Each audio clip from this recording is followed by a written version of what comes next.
امشب خیلی دیر برگشتی.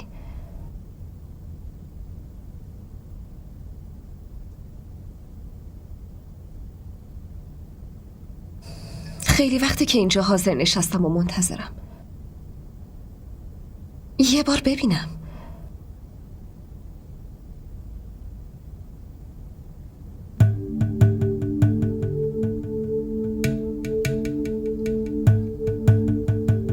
زیبا نشدم؟ خیلی زیبا شدی. همینقدر تعریف؟ نکنه از زن دیگه خوشت اومده.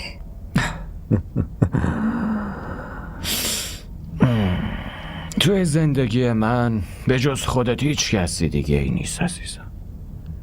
من از کجا باید انقدر جرأت پیدا کنم که بتونم کس دیگه ای رو دوست داشته باشم؟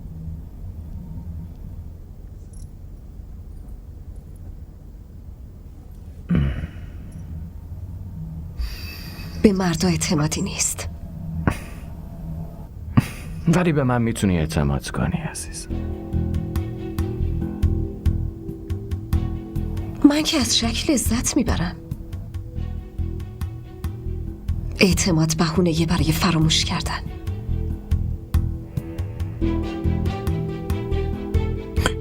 و شک؟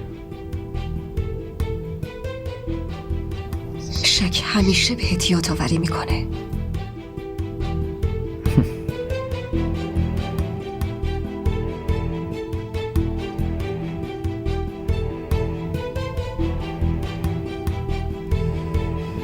عزیزم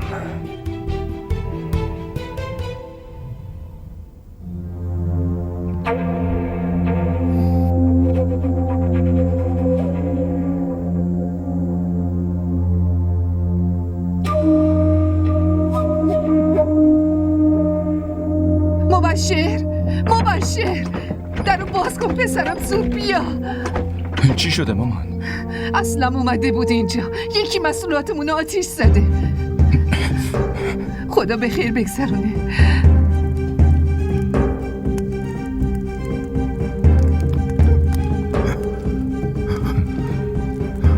عمو بگو که این کارو کرده، تو ندیدیش؟ چند نفر بودن صورتشون رو ندیدم.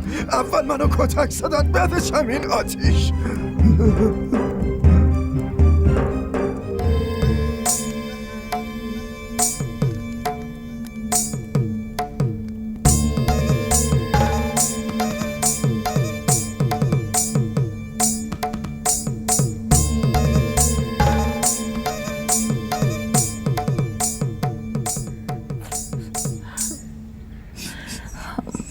بس کن دیگه مامان، انقدر گریه نکن.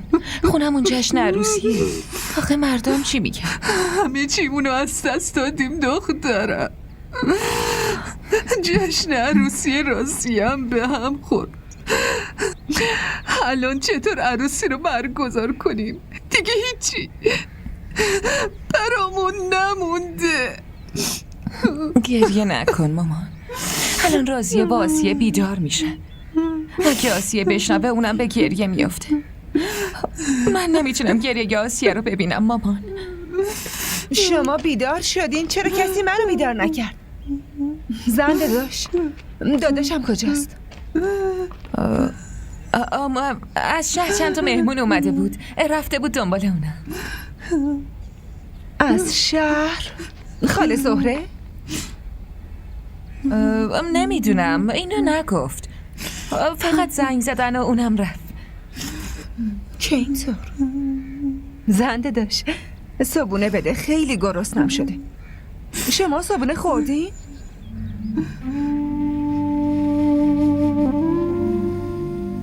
مامان تو چرا اینقدر ساکتی؟ امروز صبونه بهت ندادن؟ پاشو با هم میریم صبونه میخوریم.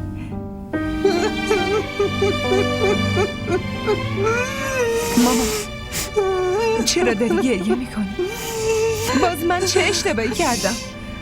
یکی بهم بگه چرا مامان گریه میکنه؟ مامان مامان چرا گریه میکنی؟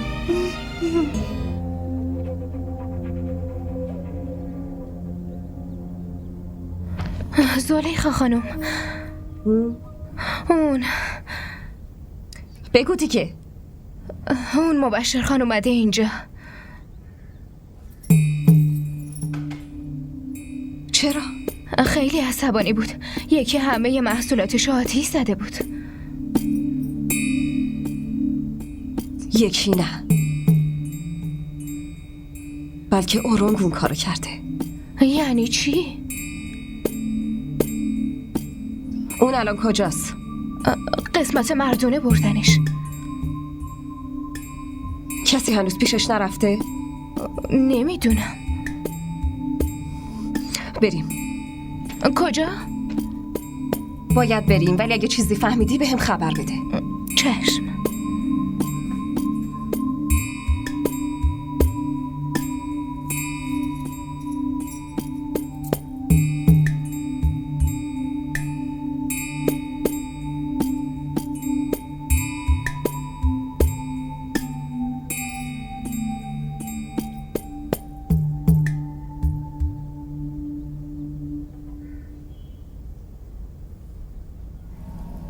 فکر کنم این رسم این خونه است.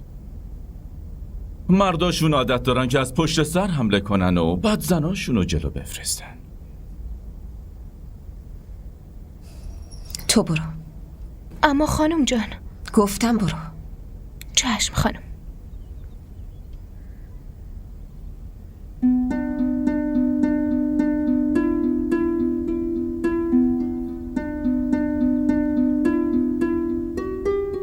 خیلی ناراحت شدم. یکی ظلم خیلی بزرگی کرده. یه نفر نه، بلکه اورنگزیبی که میشناسی این کار کرده. الان کجاست؟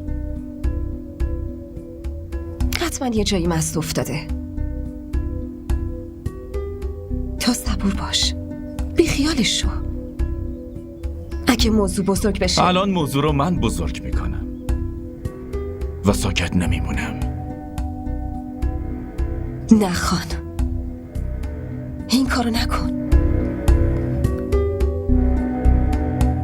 اینطوری فکر نکن. فکرت بچگونه است. تو هم خواهر داری. این دعوا فایده ای نداره. ببین زلیخا، احتیاجی نیست که برای من اینطوری نقش بازی کنی. من خیلی خوب میدونم که تو چقدر دلت برای من میسوزه. تو وقتی از شوهر خودت راضی نبودی، پس چرا از من راضی باشی؟ مگه قبلا جواب عشق منو با عشق به هم دادی که الان بدی؟ ببین عزیز، حرف منو قبول کن. محصولات مهم نیست، سال بعد جبران میشه. من پیشت التماس میکنم، لطفاً برو. من بدون حرف زدن امکان نداره جایی برم.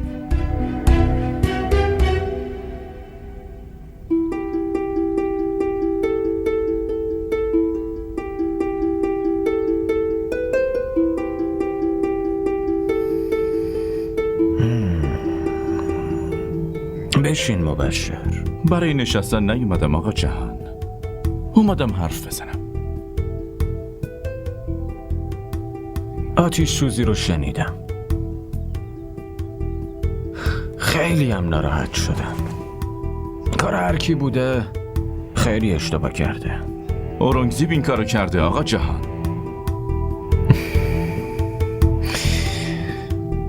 بشین یه راه حل پیدا کنیم عزیزم.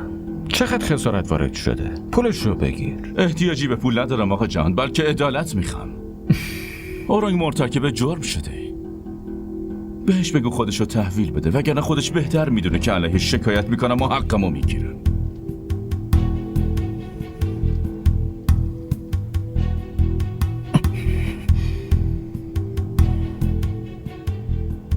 باشه، برو شکایت کن. منم ببینم کی میتونه به داداش من دست بزنه.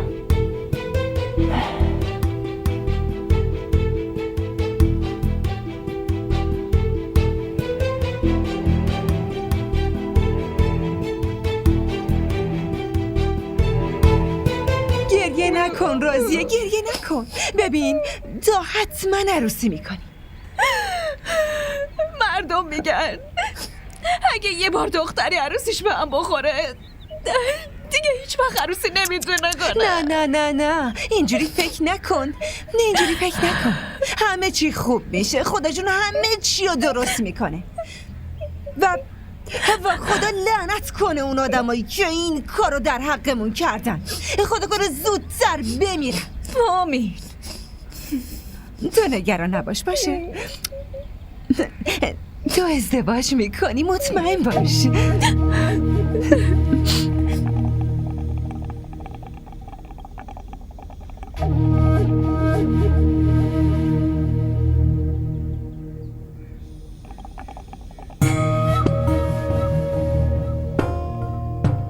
به به داداش، آفرین. عقلت سر جاشه؟ الان کی میخواد مانع اون بشه آخه؟ امشب اونو عروسی داشتن. مردم چی میگن؟ که مزاریان اون مردم ازشون گرفتن؟ اونا ظالمن؟ شایدم بگن مزاریا نمیتونن خوشحال باشن. اون منو تهدید کرده بود، منم جوابشو دادم. این جوابش بود؟ خودت میدونی اگه این موضوع بزرگ بشه تا کجا پیش میره. انتخابات نزدیکه، مردم دنبال یه بهونن تا تو گیر بیارن و رسانه هم که خودت میدونی چطورین. هر چه میخواست بشه شد. تا بگو باید چی کار کنم. تو هیچ کاری نمی کنی، هر کاری لازم باشه خودم انجام میدم. اگه قاطی این موضوعات بشی دیگه انتخاباتو نمیتونی برنده بشی. اما مادر، همین که گفتم. به این موضوع اورانگ رسیدگی میکنه. اورانگ برو حالیش کن.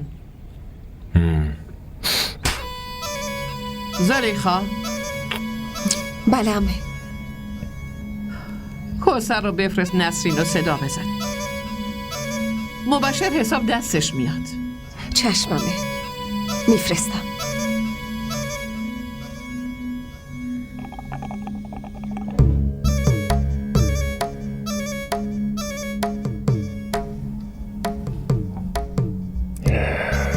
بعد سالها این فرصت گیرم اومد.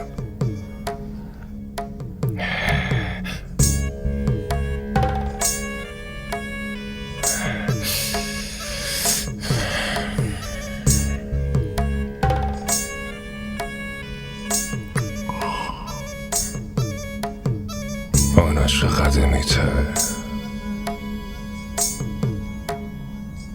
باشه، نام زدت بود.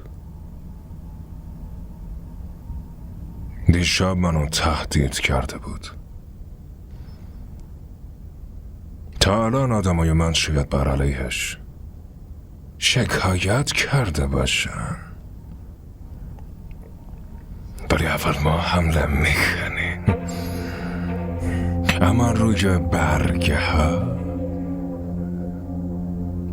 ها اینطوری می نویسن که مبشر خان آن بوده که حمله کرده و آقای اورنگ از خودش دفاع می کرده و قتل عمدی نبوده اصلا. اون عشق قدیمیت.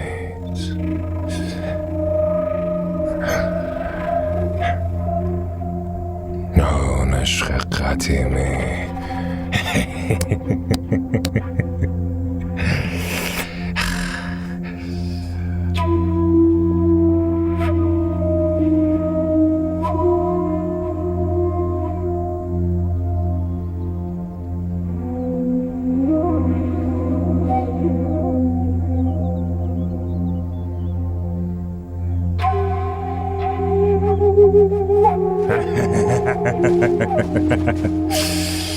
خیلی دماغ و پکر نشستی، بهت کمک کنه؟ اورانگ بهتره که از اینجا بری. من نمیخوام تصمیمی خارج از دایره قانون گرفته بشه. ای بابا، همه اینجا وایستادیم. تو قانون اینجا صدا بزن. همه یه تصمیمات در درون دایره قانون گرفته میشه. نظرتون چیه؟ همه جا دایره قانون داریم، مگه نه؟ بسازیم خیلی خوب، بیاین دایره بسازیم. دایره قانون. اون دایره قانون دوست داره اینطوری اورنگ بهتره بری عقب. چرا عقب برم؟ چی کار میتونه بکنه؟ برو عقب. چی کار میکنه؟ چی کار میکنه بگو. چی کار میکنه؟ زود باش بگو. اسلحه‌رو بیار پایین. گفتم بیارش پایین. منظورت چیه؟ ول کن، زود باش. بیار پایین. برش کن، اسلحه رو ول کن. ببرش پایین. برش کن، من تکه احمق. لعنتی برش کن.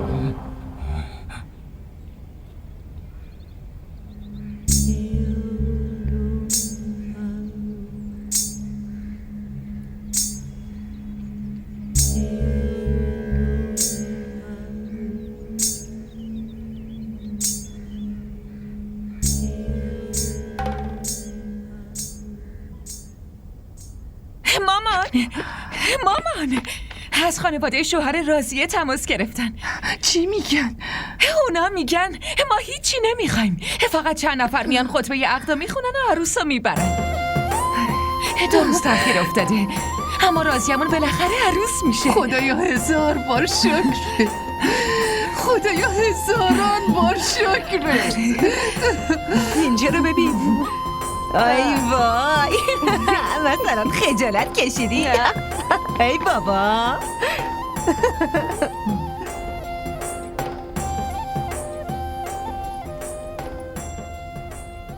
زلیخا خانم، وای زلیخا خانم، مصیبت بزرگی سرمون اومده.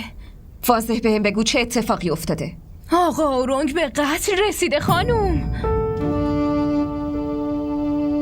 چی؟ آره خانم، آقا اورنگ رفته بود مبشر خانو تهدید کنه. بینشون دعوا شده و اسلحه به سمت آقا اورنگ شلیک کرده. منظورت چیه دختر؟ یعنی مبشر اونو کشته؟ آره خانم.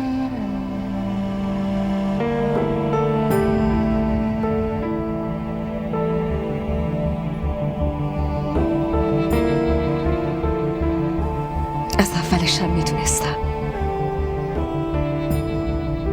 مبشر مرد شجاعیه.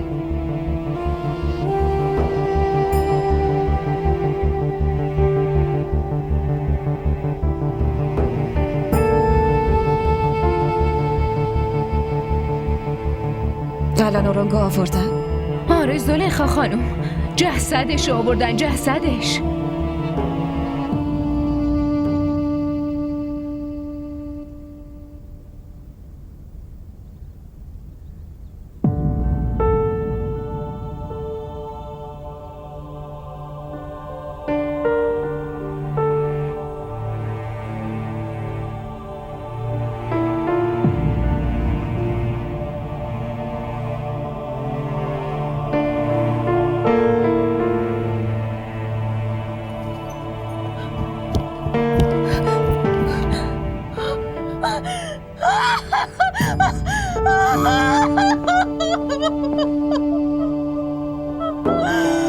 چرا کشتن آقا؟ چرا؟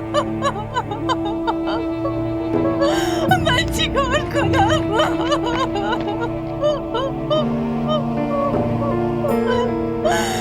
خاک بر سرم شو.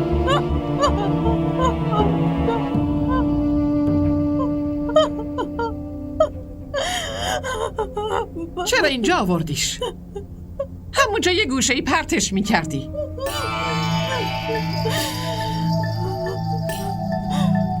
احمق توسط اسلحه خودش کشته شد. هیچ که اینو دفن نمیکنه. همتون شنیدین؟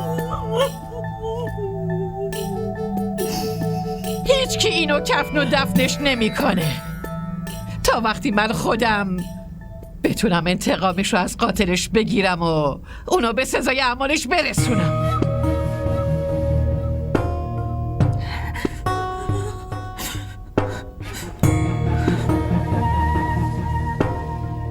و تو چرا گریه میکنی؟ تو که باید خوشحال باشی. عشق قدیمی اونو کشته.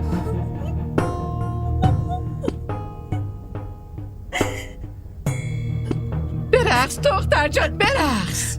من بهت یاد میدم.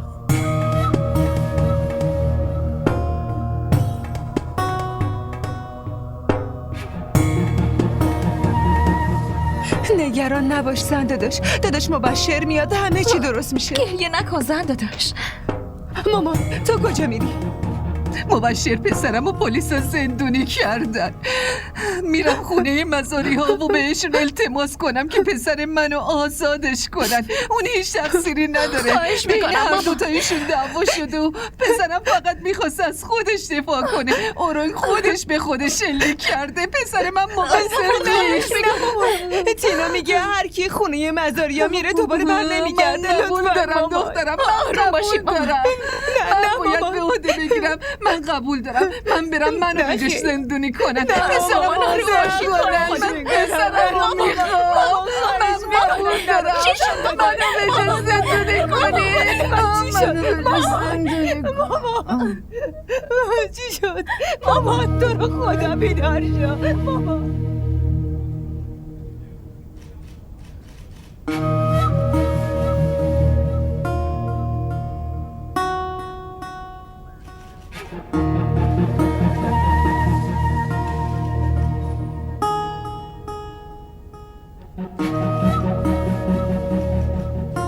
به این شجاعتت باید آفرین گفت. پسر جوان مزاری ها رو کشتی. من اونو نکشتم خانم. پس نکنه من کشتم. توی این منطقه کسی جرأت نداره که به خونه جنت بیبی حتی یه نیم نگاه هم بندازه.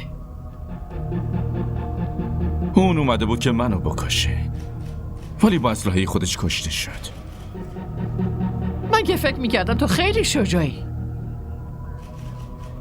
فکر میکردم تو سینه‌تو سپر میکنی و میگی ها بیبی من بودم که اورنگو کشتم.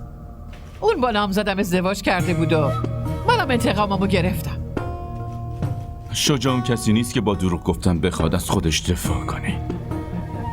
شجاع اون کسیه که واقعیتو بگه و با شرایط سخت مقابله کنه. صادق بله خانم. سروانو صدا بزن. چشم. من اینجا نیومدم که حرفاتو بشنوم.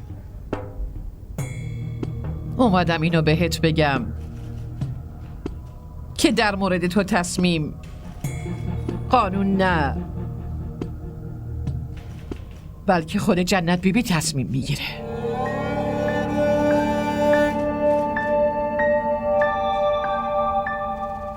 بله بیبی خانم. کیو به جرم قتل اورنگزیب بازداشت کردی؟ این که میگه من قاتل نیستم. قاتل همینه بیبی خانم. خودمون سر صحنه جرم دستگیرش کردیم. با خبر.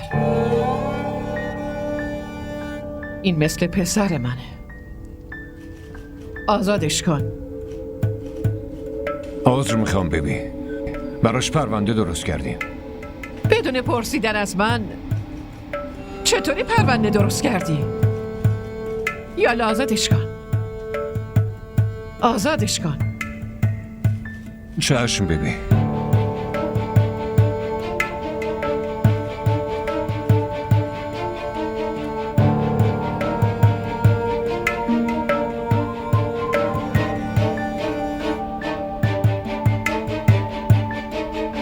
زن داداش تبش که قطع نشده.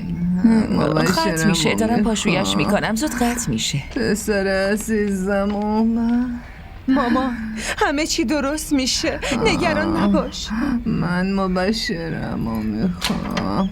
پسرم مامان. میخوام. داداش اومد.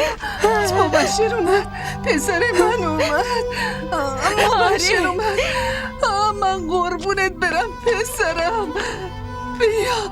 بیا مبشر. بیا عزیزم. قربونت برم عزیزم. برام تعریف کن. بگو ببینم مزاریا تو رو بخشیدن اومدی اینجا؟ نه مامان. فعلا که بیبی منو از بازداشتگاه آزاد کرده.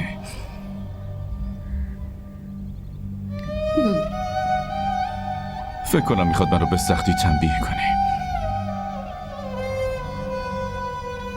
همون صادق میگفت بیبی نذاشته جسد اورانگزیب رو دفن کنم، فعلا اجازه عزاداری نداده.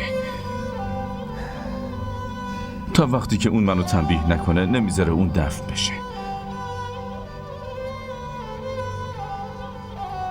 نمیدونم توی سرش چی میگذره.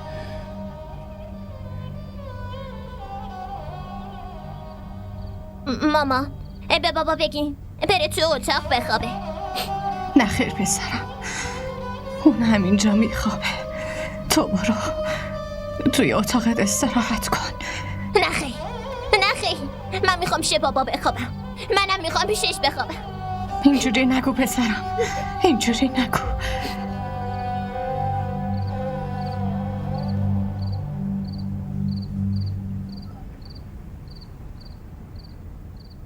تا که اینطور این وسط باشه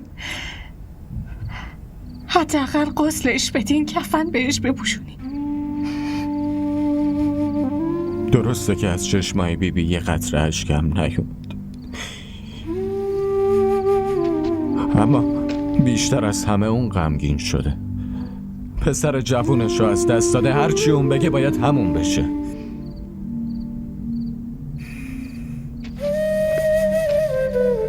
از صبح که هیچی نخوردی؟ بچه هم گرسنن. بیا یه چیزی بخور. اگه بیبی لج کرده که تا وقتی قاتل پسرش تنبیه نشده جسدش این وسط بمونه، پس منم لج میکنم. تا دفن نشده هیچی نمیخورم. لج نکن. بچه ها رو ببین.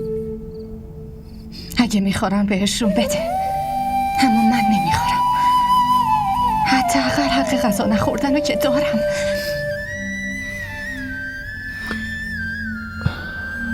فردا شورا برگزار میشه. خدا بخیر کنه.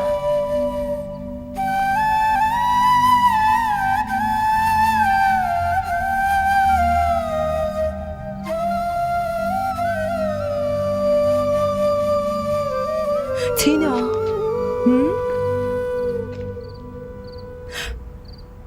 تو شورا چی کار میکنن؟ من که هیچ وقت نرفتم، اما مامانم میگه توی شورا آدمای خیلی بزرگ جمع میشن. این آدمای بزرگ کی هستن؟ اونایی که خیلی تحصیل کرده هستن؟ یا اونایی که کارای بزرگی انجام دادن؟ نه خیر دیوونه. آدمای بزرگ اونایی هستن که تمام عمرشون زمین و اموال جمع کردن. به اونا میگن آدمای بزرگ. پس جنت بیبی هم تو شورا شرکت میکنه، چون اون بیشترین زمین و مال و اموالو داره. آره، اون تصمیم میگیره. بابا میگفت که اون یکی از قدیمی‌ها و بزرگای شوراست. تینا، تو میدونی چه فکری دارم؟ نه، فقط اینو میدونم که تصمیم شورا تصمیم خیلی بزرگی. بابا میگفت که کسی شاید جونشو از دست نده، اما براشون تصمیمای خیلی سختی میگیرن.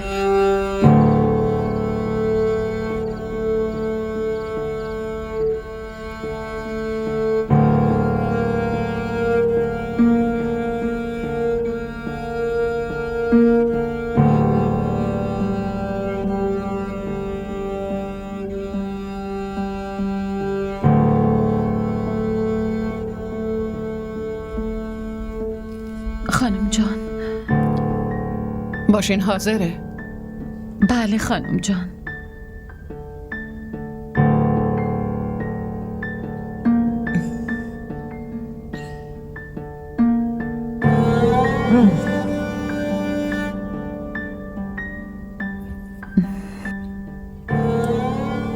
خبر بگیر ببین همه رسیدن یا نه.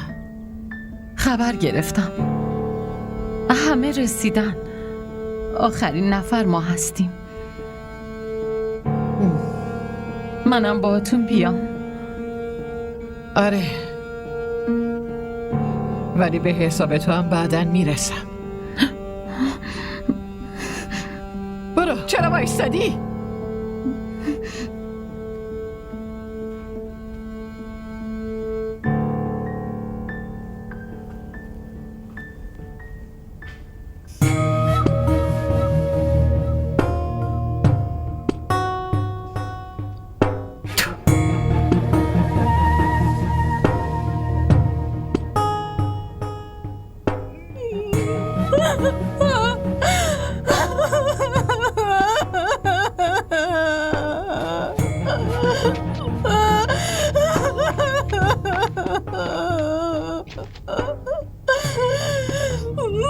گریه ها تو نگه دار.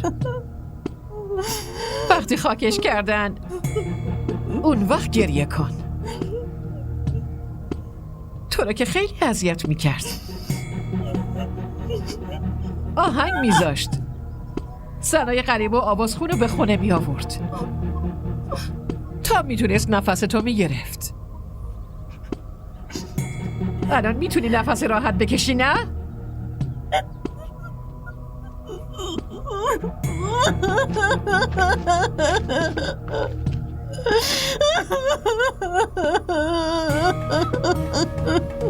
نگران نباش، عدالت رو برای تو و بچه هات برقرار میکنم.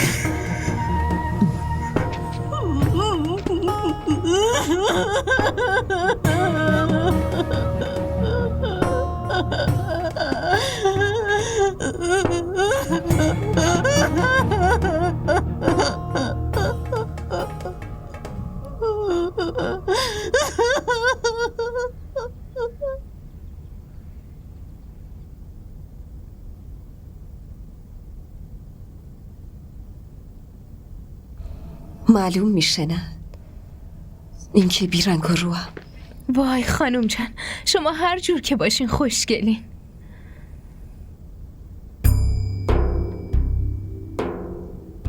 ولی منو نمیبینه، اونی که براش خوشگل میکنم. توبه کنین خانم جان، اون الان دیگه دشمن اصلی این خونه شده. عشق اصلا این چیزا رو نمیشناسه دختر. برو ماشین رو حاضر کن، امروز میره شورا. همه ی روز اونجاست.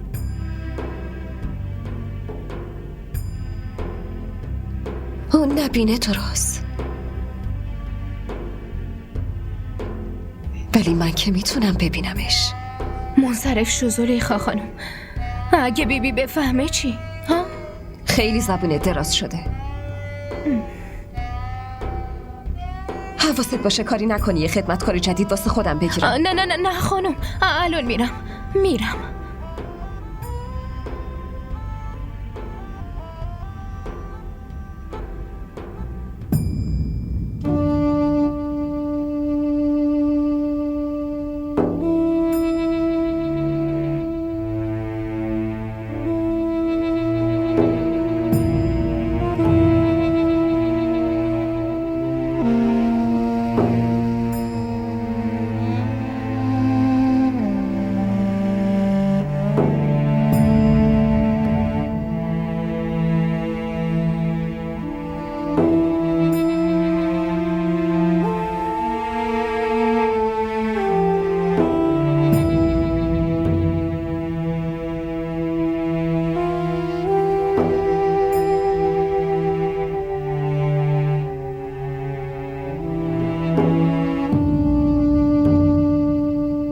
همه اومدن؟ بله خانم. جسد پسرم هنوز دفن نشده. فعلا فکر نکنین که من عزا دارم.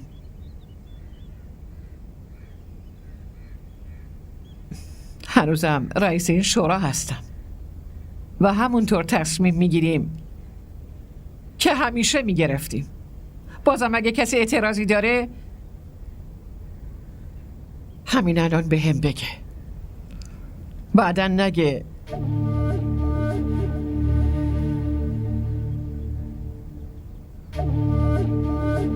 که این جنت عادل نبوده و حقمونو خورده. هر کی هرچی تو سرشه بهتره الان بگه، بعدن دیگه اعتراضی وارد نیست. بیبی، آخه همه ما که به شما اعتماد داریم. کریم. بله بیبی. بگو اون روز چی شده بود و واقعیت رو بگو، وگرنه همینجا برات خودم تصمیم میگیرم. راستش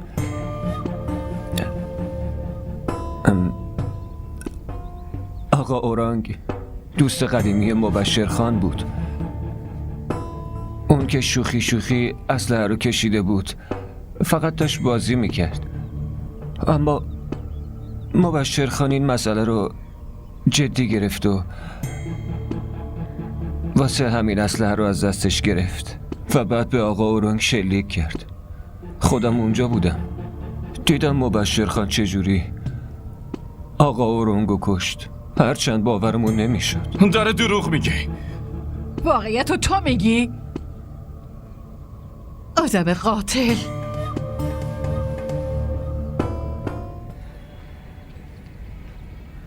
خانم شما کسی نفهمه من اینجا. یالا برو ببین کسی نیاد اینجا. چشم خانم.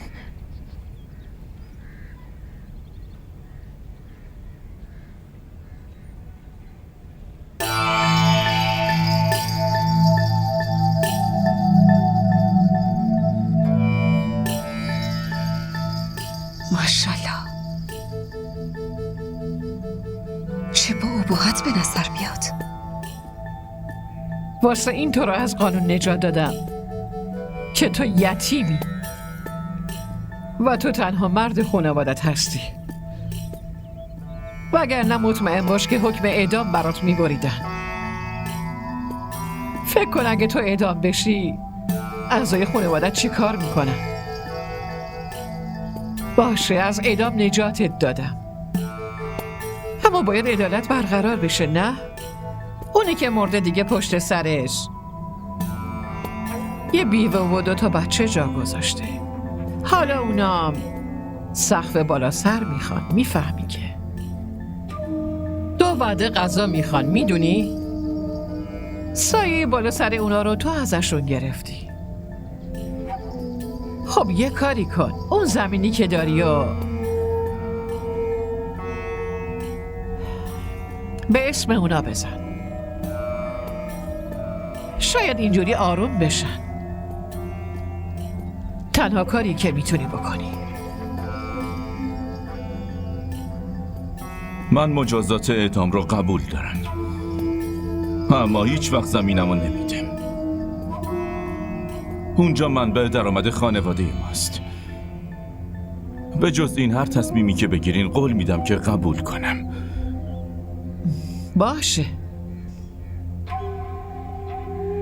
زمینو نده. به جز این هر تصمیمی بگیرم اونو دیگه قبول میکنی؟ بله، قبول میکنم. صادق.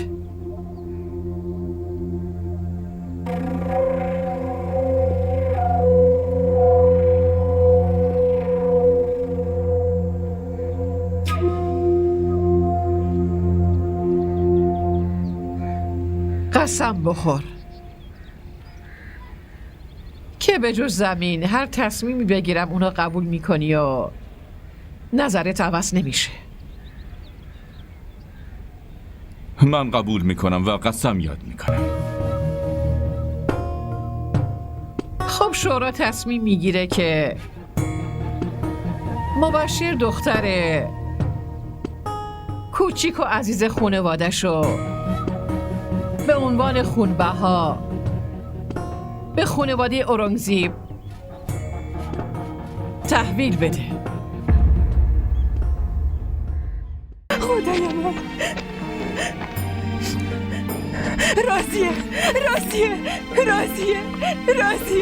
راضیه زن داداش مونا رو زهر داده و کشته. الان چی میشه؟ خدایا الان چی میشه؟ الان منو میبرم. من نمیخوام برم. منو نجات بده راضیه. من نمیخوام برم. یه چیزی بگو راضیه، وگرنه منم زهر میخورم و میمیرم. گوش کن اگه تو بمیری